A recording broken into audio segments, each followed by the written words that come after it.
there, senior leader, and welcome to the Talent Sherpa podcast. This is where senior leaders come to rethink how human capital really works. I'm your host, Jackson Lynch, and today I'm joined by my co-host, Scott Morris. He is the founder of Propulsion AI and a full-time truth teller. Today, we're going to dive into a topic that I think is going to ruffle a few feathers, and it probably should. We're talking about HR's credibility crisis. The question we're going to dive into is, why is it that in so many organizations, HR still gets the polite nod, but rarely the strategic microphone for the voice in the debate? Why is it that the function that touches every single part of an employee lifecycle is still fighting for some influence? Is it a branding problem? Is it a credibility gap? Is it a capability gap? Or is it that we're, as a function, still too focused on programs and not outcomes? So, Scott, I guess my first question to you is going to be, why is it, do you think, that we have such a hard time getting our credibility to stick? Well, let's trade ideas on this, because there's likely not one thing, and I bet I'm thinking of some of them and you're thinking of some other ones. Here's one I'll lead with, and I'll be quick with it, right? I think we tend to focus on the program and we don't focus on the business result. The program is a means to an end to justifying the business result. And when we talk to the rest of the business about what we're doing, we talk about the program itself. We don't talk about what that program is trying to deliver to the business. I think that's one reason that we've got that credibility crisis. Yeah, I think that's one. What I would add is that HR sometimes sees their role as an influencer, not the owner of execution. And when I talk about that, I don't mean of the HR stuff. I mean of the business outcome more broadly. And to a degree, it's understandable, right? Because there's diffused responsibility, and where you have shared ownership between the line function and the HR function, if we don't own execution, then the advisory function viewpoint can come to the surface, and that leads many of the line functions not believing that HR drives outcomes. And that's a tough one, right? Because at the end of the day, who's accountable for the outcome? I would argue it's a shared accountability, not a singular accountability, but we end up grabbing ownership, to your earlier point of what are we trying to execute, and we're going to measure things that we control, and that will be our success factor when we need to expand that much more broadly. I think that's a really great point. But you look at any other business function in the organization, and it's the same situation. I think we've just come to perceive it differently, right? Nobody ever fully owns anything. It's just a question of what you feel like you are going to be able to control. Yeah, this just popped into my head. I think this may actually be the best of the reasons that I could have come up with. I think we end up taking too long to go from ideation to execution. And I talked about this in the HR at the Speed of Business podcast a little bit ago. But if we can't deliver results on time with clarity and consistently, then we are going to be judged by ideas, not by business impact. And that, I think, is a pretty interesting credibility hit. What are your thoughts? No, I mean, I think you're absolutely spot on that. And I think it comes from not wanting to have to walk things back. And perfect is always the enemy of good enough, And I think sometimes we spend so much time trying to think about how to have the most sublime program that's going to generate all this stuff that we wind up doing none of it ever. I mean, I don't know about you. I suspect you and I have probably similar experiences. I've done some really good executions, and I've done some ones that are like I don't know why anybody didn't just fire me on the spot. Like, what was I thinking on it, right? But you can't take a year to design a program and put it in. You got to iterate a little bit faster than that. So what happens when HR then overplays their strategic thinking but underperforms in implementation? Is that something that drives the credibility gap in your view? Come on, would you trust anybody that came to you and had a bunch of great ideas but then couldn't do anything with them? You'd be like, yeah, those are really interesting ideas. And then you'd go off and do something else. And I think it's no different for us.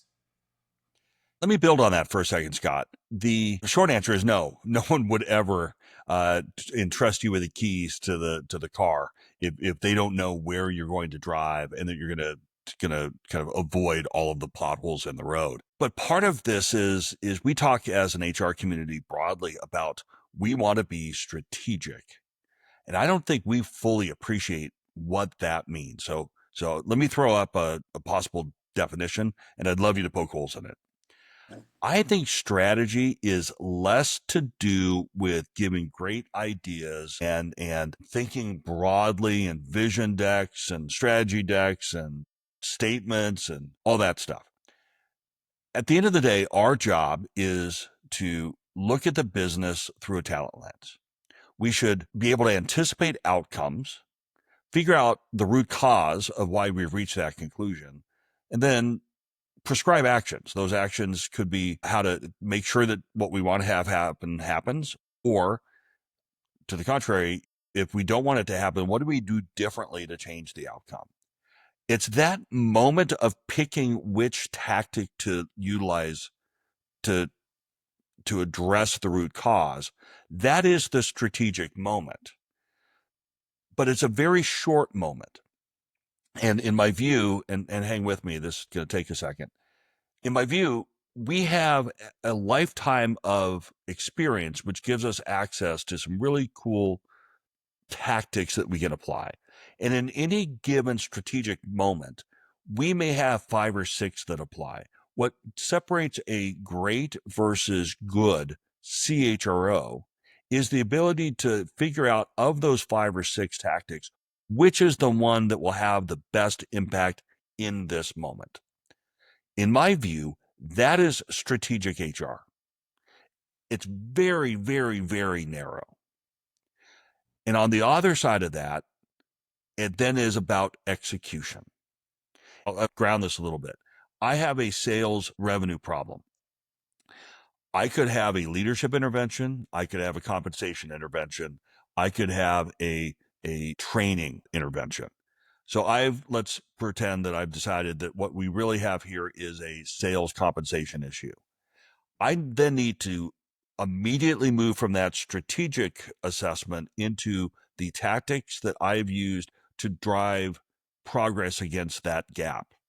And if I can do that really, really, really well, then it looks like alignment, it looks like ownership, it looks like speed, and it looks like impact. And both me as the CHRO and the head of revenue development are both co-creating the plan, and we are co-creating the execution of the plan, and we co-own the outcome of the plan. What are So your thoughts? well, I can't poke holes in the strategy, but I would point out another couple of things and maybe say them a little bit differently, and hopefully that's of value to somebody. Strategy is about levers that move big rocks, right? But to understand what the rock is, you got to understand why it's important. So if in your example, if we've decided that as an organization we have a revenue problem, strategy is then picking, okay, what are we going to do to address that, which means we have to understand root causes. Everything else is execution.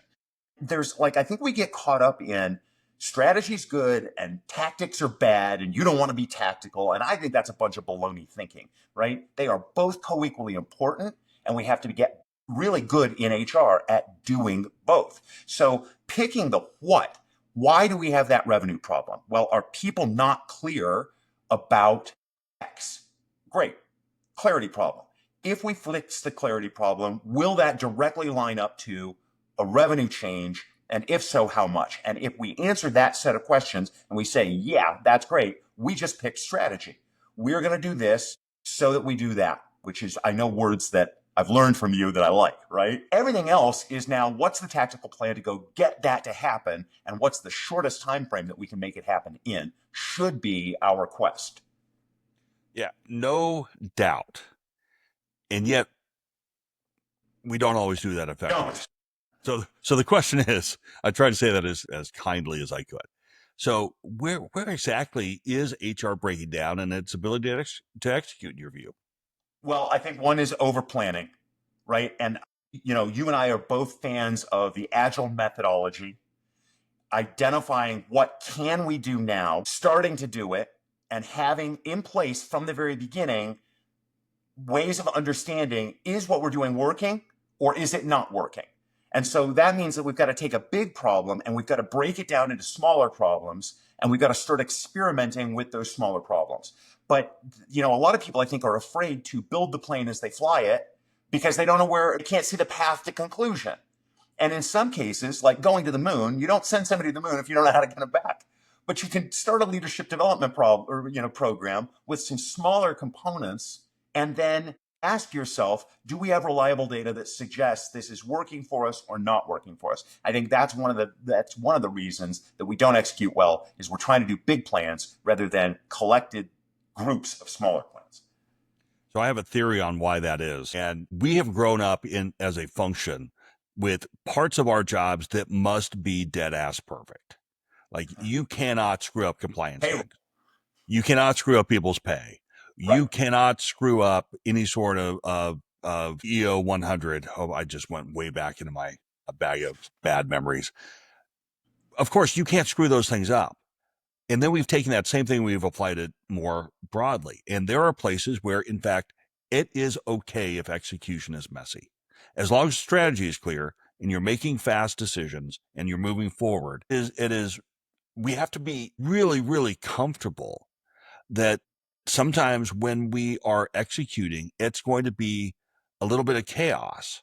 But in doing so, it improves adoption and ultimately will give us more operational chops, which will allow us to do more things. So I guess my question is, have we ever trained our HR functions to think that way? Because in most of my career, here's what I did. Probably before I got into Nestle, where I made some different decisions. There was a program we needed to run. I figured out who in my either functional or HRBP model was the right person to run it, and I gave it to them, and I said, go execute. I didn't talk about agile. I didn't talk about kind of project management office. I didn't talk about the principles of co-creating the design where participation fosters acceptance with the business. I just took someone who had either the accountability or the free time, perceived free time, to go execute. That doesn't make any sense to me anymore. No, I think you're right. It doesn't, like, even if the CHRO totally gets the mindset, totally has an agile approach, if that first line of direct reports doesn't join them, and if they aren't committed to pushing that throughout the rest of the organization, they're going to start out on the wrong foot. Let me add something else, which I've always found to be successful: structuring the organization, the HR organization, such that the transactional parts of HR that are important, right? We can't disrespect that, but they aren't important for everybody to do. Pulling those transactional elements and saying, this is over here is my group of transactional people, and they're going to deliver value by getting transactions done quickly. And then having centers of excellence, if you're large enough to have them, or individual people whose focus is, hey, this is a business problem. You're going to go solve the business problem. Here's the methodology that you're going to use to solve it. Go. Right. And where those people are not distracted by transactional work and get the opportunity to focus on executing on strategy. Yeah, and when, just to build on that, when you're in a position where you haven't thought about it from a more PMO approach, what happens? You have that functional expert who has the frame of reference. Here is what I need to tell you. I'd argue that's not at all the right change management approach. It is, what does this person need to know to be able to execute well? How do we make that really easy for them? Scott, let me build on that a little bit, because one of the things I think we really need to think about is, how do we get the broader HR organization with the skills and methodologies necessary to be able to do this well? So, for example, I grew up in the PepsiCo world back in the early 2000s, and one of the first things they taught us was the change management model that they built off of, John Cotter's 8-step process.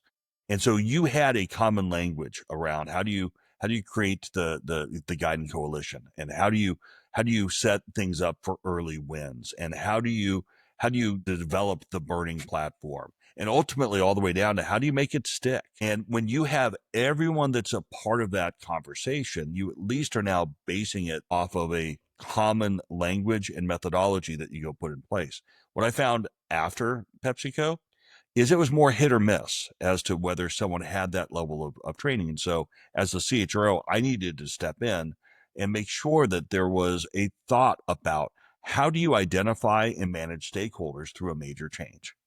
And how do you ensure that you have sufficient business acumen and fluency in language that you can tie it to a business outcome and measure it in something that matters to the business, not to a compliance, yes, I did this, no, I did not. So I would argue that many HR leaders don't have kind of that post-launch operating model for their initiative. And as a result of that, those gaps compound. You have missed deadlines, you have unclear ownership, you sometimes have patchy data, and all of those end up eroding trust and lead you to a pretty significant credibility gap when you need to go back and do something. Uh, Well, when I'm listening to you, Jackson, I find myself thinking about a topic that we talk about all the time, which is culture. And the expectation, like the clarity of expectation of how you do things. And imagine a world in which HR got really good at this kind of executing that you're talking about. And what if HR now started to set the expectation within the broader company that that's exactly what we're going to do in order to execute well? We're going to understand the why. We're going to pick the strategy. We're going to work in sets of experiments, collecting data along the way so that we could adjust along the way. Imagine HR leading that change in the broader organization. Not only does HR build credibility and execute its own programs better, but starts to set the culture for the rest of the organization that leads to better business results.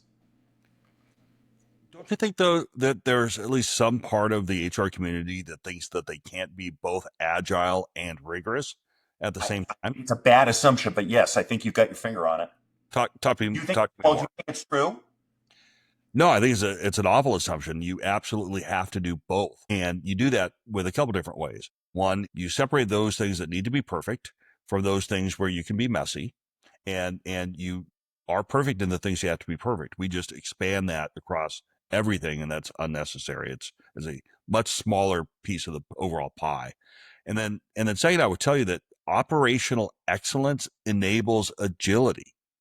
It doesn't stifle it. And we thinking about what a great HR functions do, and if I'm a CHRO that's trying to drive a hyper execution mindset, what does that look like? Well, at the risk of repeating what I've said in a different podcast, it is the ability to take something that is a 9-month process and turning it into a 9-day process. And we have a history in our function of wanting everything to be perfect. And we overthink, we over engineer, and we over plan, to your earlier point. And then by the time we're ready to deliver it 9 months later, the business has moved on. They're no longer solving that issue. They got tired of waiting for us and they've moved forward. And we're like, look at all this brilliant work. And the reality is it might be brilliant. It's just no longer relevant. So So agile is about moving fast. But weigh in on this for me, because I think rigor is about data. I've listened to you numerous times talk about your team bringing you initiatives, and your first question to them is, how are you going to measure that? And I think it's an important first question, because I think that's the key to both being agile and having rigor in your programs, is if you understand how you can measure them, then you can use that data to tune as you increasingly move faster. it's the so that mentality. Okay. And I keep giving it to Dave Ulrich. It is his. At some point, I'm just going to start taking it for me because I use it all the dang time. If you're coming to me with a project, my first question is why? What are we going to achieve when we do this? Why are we doing it? And how do you measure it? To your point, and the process that people get really good at with more practice is adding so that at the end, I am going to work on compensation in sales using our previous example so that we have better focus on aligned objectives. Great. So that we end up moving the revenue number, or we minimize the use of trade spend, or whatever the so that is. Awesome. The HR work gets measured by the business outcome. And if you do that religiously, that changes the way you think about executing. because in that 9-day thing, that is what will allow you to drive against that business outcome. If your work takes back and I'm going to take a series of focus groups, I'm going to do external research, and I'm going to wait until the moon is in Taurus, and then I'm going to come up with a 55-page deck, and then I'm going to have more focus groups, and I'm going to probably think about it from an HR perspective, and then I'm going to have 5 levels of approval steps, and then I'm going to come out and here's what we're going to do about sales and revenue. The reality is everyone we were going to do this with doesn't work there anymore because they got fired because they missed their numbers, or we've gotten rid of the entire product line and we moved in a different direction because it failed. And we are still measuring ourselves, some of us, most of us, as, but we built this really good thing. We win. Yeah.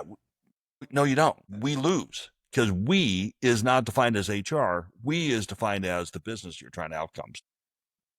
So it sounds like, just kind of reflecting on all of the different things we've talked about, operational rigor in HR really means having good program governance, clear metrics for programs, and an understanding how we're going to measure from the beginning, phased deployment, and really tight feedback loops so that we can pivot and adjust just like a product team would. You think I summarized that right? I think that's exactly right. And I'd add a couple other things to it. If I'm a CHRO and I'm trying to reclaim that credibility, here's what I do. I actually do an audit of my existing executional capability. And I look both inside the HR function and outside. And I look at and try to understand where these breakdowns are happening. And is it unclear ownership? Is it poor adoption tracking? Is it weak feedback loops? All the stuff that you just talked about.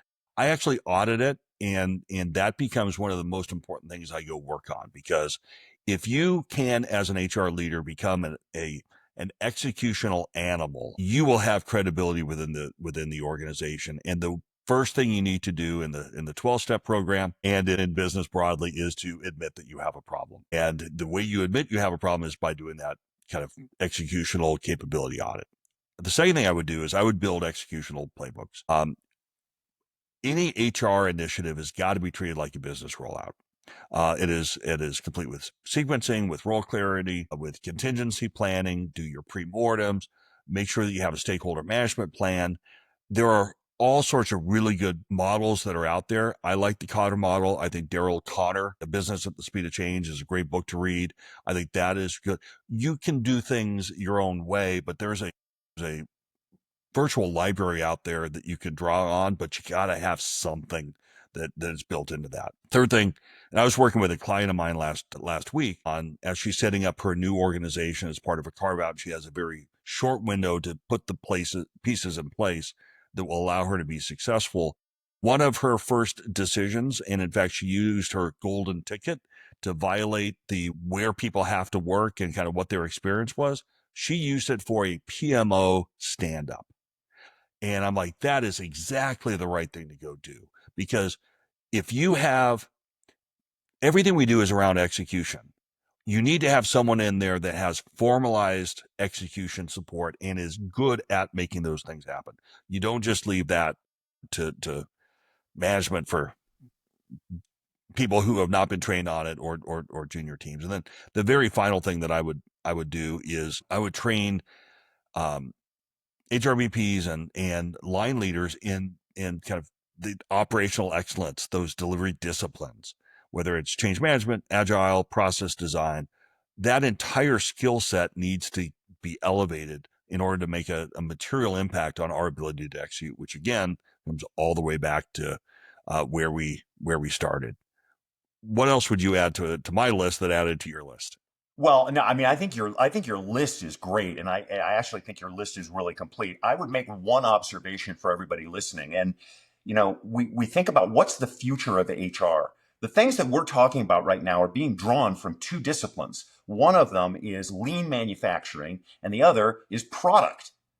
And we think, like, what's the future of HR? I think the future of HR is going to start to draw in a lot of these concepts and ideas from different disciplines that have not been traditionally a part of, or traditionally accepted as a part of the practice of human resources. And I think it's absolutely necessary that we start adopting other aspects of the business and incorporating them into our work practices. Boy, Congratulations, everyone! You just heard the birthing of a podcast idea that we'll get in the agenda. Because not only do you need that, you're 1,000% correct, but not only do you need a PMO person, you need a marketing person. Because what do? We tell stories. We need a data science. I did a podcast here recently on workforce planning. This is an algorithm problem, not an instinct one. So having that skill set in there, having someone that is uniquely skilled at driving execution, I think that is of critical. The product man, everything we do is a product. To your point, so the future of HR, I think, is more to do with those elements and less to do with the traditional, hey, people are involved, let's give it to Scott to manage. That those jobs will go away. Those jobs will go away way faster because they don't add the value that they need. And to your point, if I'm good at managing compliance, and I'm good at managing creative storytelling and narrative development to be able to drive cultural norms throughout my organization, and I am good at being an executional animal. The first skill set has a very small overlap in the Venn diagram with the second skill set. And I don't know, push back on that if you Well, think. I mean, I don't push back on it. We're going to do a whole nother episode on why they don't like us and kind of how we've relegated ourselves into the compliance role. But I think you could almost get rid of everything compliance related, focus a lot more on execution, learn from different disciplines, and build a way better HR function that actually drives a better business result than risk management. And with that, that's what you need to know about HR's credibility crisis. So let me thank everyone so much for tuning into the Talent Tripper podcast. This is where senior leaders come to rethink how human capital really works. And I want to give a quick shout out to one of our favorite listeners. Hey, James, thanks for being a part of the Talent Tripper community. And if you enjoyed today's episode, please hit the like button, subscribe, leave a review on your favorite platform. We're now every place, ubiquitous, whether that's Apple Podcasts, Spotify. We're now on YouTube if you want to see what we look like. I recommend not doing that, but whatever you want to do is up to you. If you're a CHRO that's wondering where to start your AI journey, please don't forget to check out Propulsion AI. That's it. www.getpropulsion.ai. They're transforming how smart companies turn HR insights into powerful outcomes. And if you're an emerging or brand new CHRO ready to accelerate your impact, head on over to www.mytalentsherpa.com or the Substack, talentsherpa.substack.com. We've designed resources specifically to help you navigate, elevate, and deliver results from day one. So that's all for now. Appreciate you spending some time with us.